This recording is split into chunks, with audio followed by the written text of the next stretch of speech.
The following story has been brought to you by StoriesToInspire.org. A fascinating incident happened in Eretz Yisrael. There's a neighborhood, a new neighborhood that people began to move into. Just a few families who are religious. In the neighborhood is a secular neighborhood. It is not yet a religious neighborhood.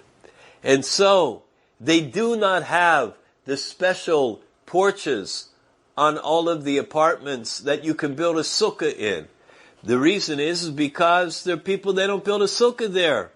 And there was no place for this family to build a sukkah because they didn't have that porch. So the family went down.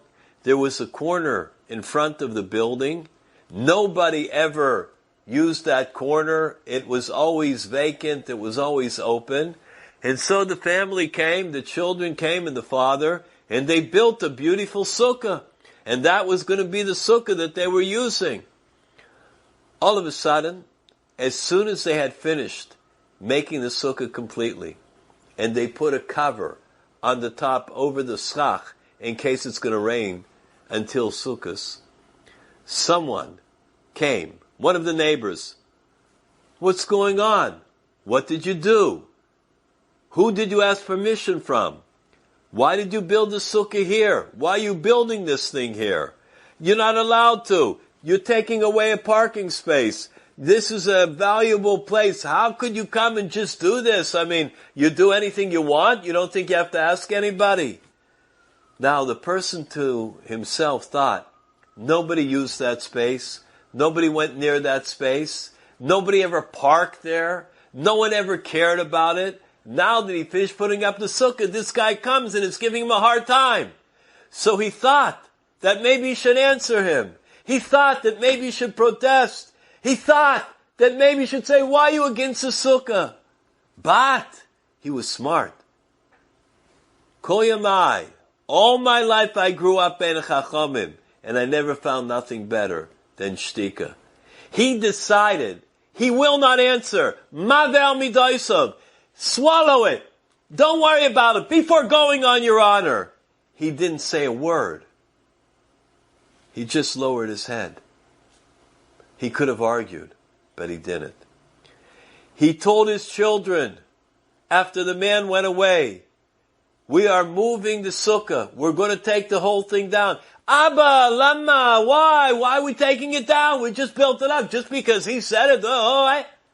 He said, listen, I don't want this to be a sukkah shel machloket. I don't want this to be the sukkah of dispute. I want to be the sukkah shalom. I want it to be a peace. I want it to be a peaceful sukkah. As we say, ufrois oleinu sukkah shlomecha. The children and him took down the whole sukkah. It was a lot of work. They took down everything. And the man, before he left, said, why don't you put it up behind the building instead? There, do what you want. Have as much room as you want. So they put it up behind the building. It was the first night Sukkot. The family all decided to sleep in the sukkah. And they went inside the sukkah and they slept. In the middle of the night, all of a sudden they heard a crash. A huge crash. They never heard anything like it. They didn't know what happened. They all got up, startled. They looked around. There was nothing there. Everything was quiet. Nobody was stirring. They went back to sleep after a while.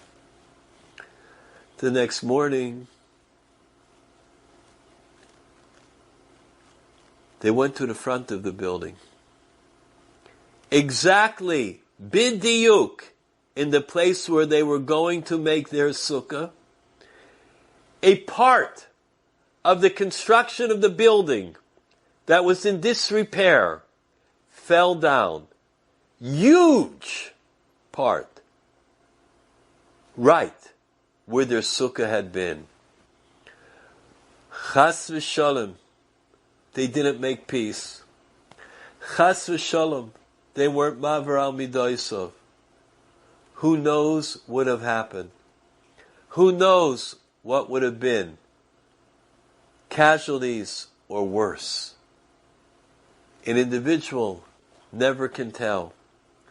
Kol ha'maver al midaisov, whoever is maver al midaisov, whoever can keep quiet, whoever learns the lesson of Rabbi Shimon, that a person should exercise caution in their talking, that individual is ra'oi, is deserving of great chasadim, of great rachamim elyonim, mercy from heaven, great matanos in life, all because of one thing, all because I learned how to keep quiet.